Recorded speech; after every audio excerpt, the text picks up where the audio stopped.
Y'all niggas gotta stop fetishizing the hood. I want people that's drug dealing just to get by. Stack your money till it gets sky high.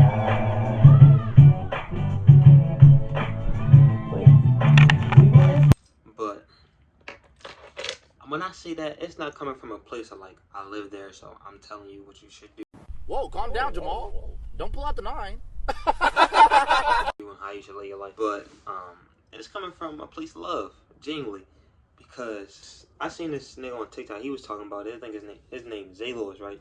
Go fuck with this shit, because it's hard. And it gives you a lot of perspective on a point of view that I knew exists, and I really still critique and judge it a lot. But like black people in like suburban environments. Well, I'm not black.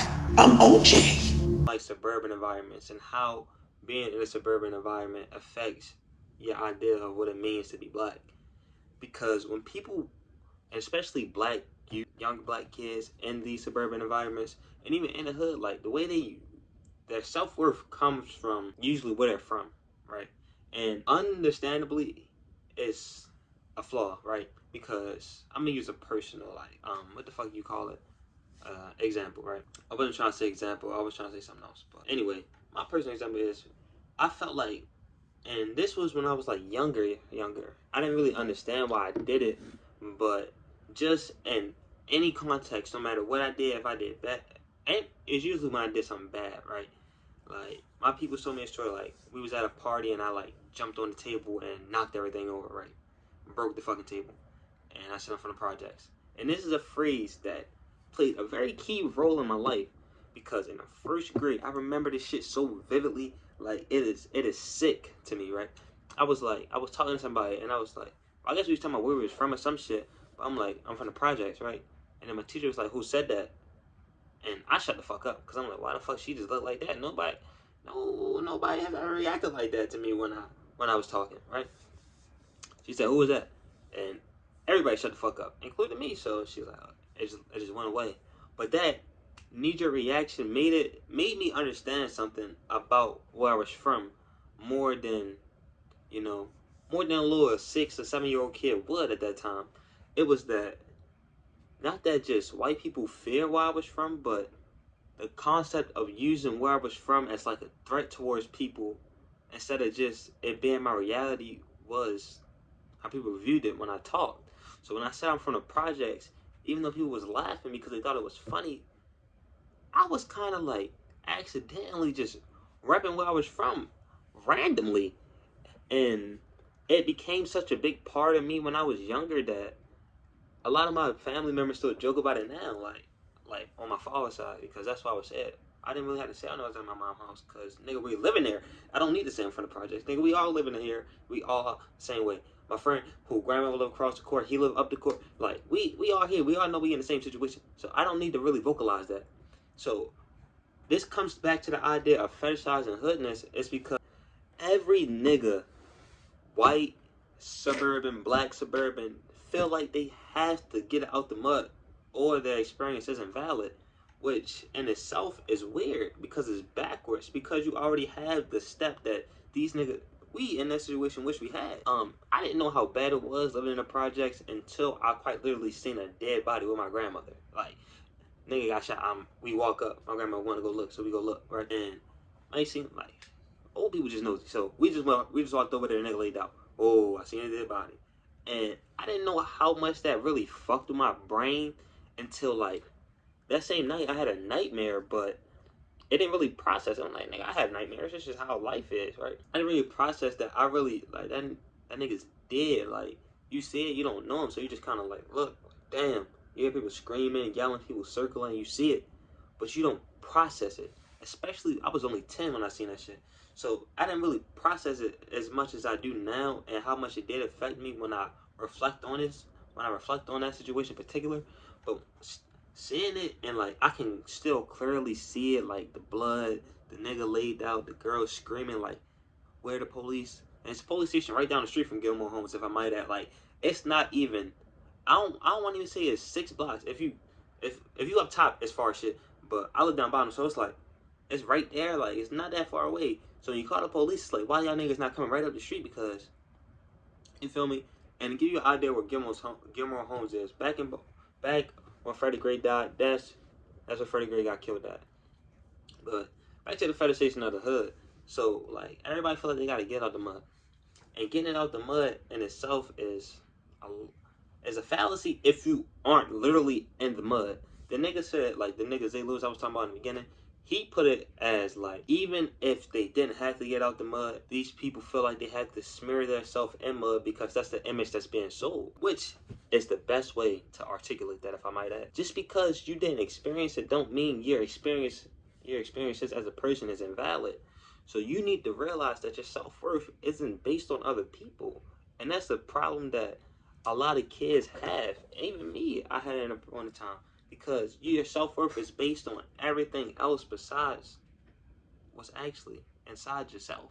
Which you would think it would be obvious, but to kids and teenagers, it's not. It is the mystery of the fucking universe. You figure it out, you would be so much more ahead in like your mental state. You would be so much more aware, and not aware, but critical of your environment, because you will see the bullshit. See what you like. No matter how you niggas feel about this, you cannot deny the homophobia that it's profuse throughout the black community.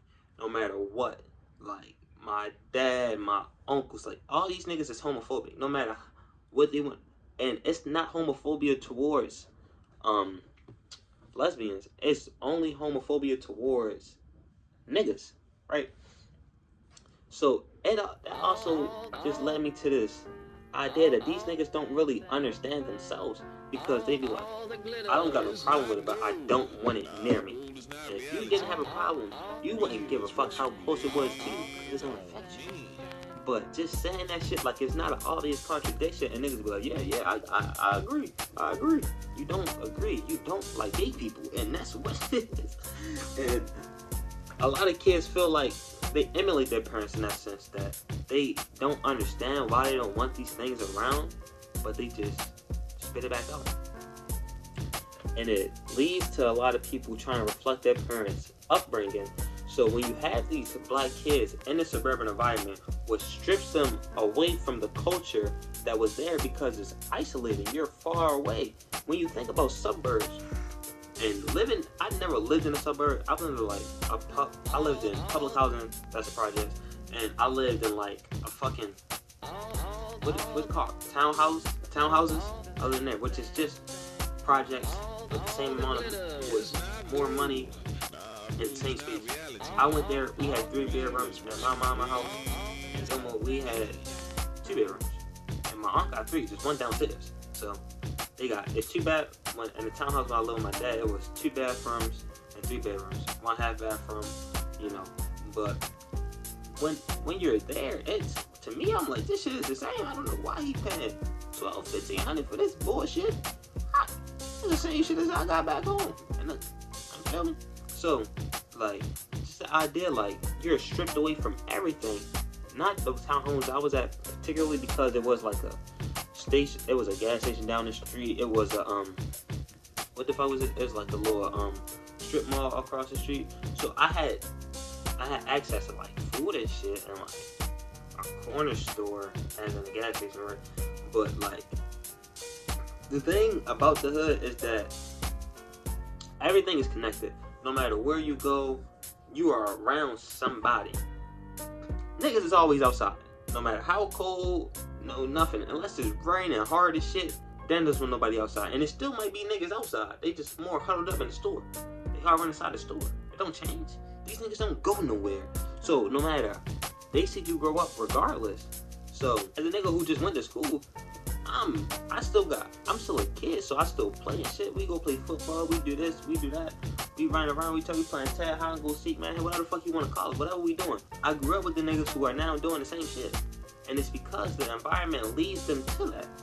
And I can still interact with these people, I still talk to these people, and I still understand them. Because I came from that. The reason that these people fetishize it is because the experience with it isn't real experience. Because their parents are from it, they feel like they understand it to a sense, or their grandmother lived there. It's a part-time shit, and part-time anything. Like, my parents weren't together when I was born. Well, I don't know, they weren't together. So when I was with my dad, I was a different person than when I was with my mom, because it was a separation that wasn't really intentional, but my mental immediately separated. When I'm with him, I'm like this. When I'm with her, I'm like this, because environment and seeing and hearing how your parents talk about where they come from leads you to want to emulate that, so you get their respect or the respect of people who don't exist.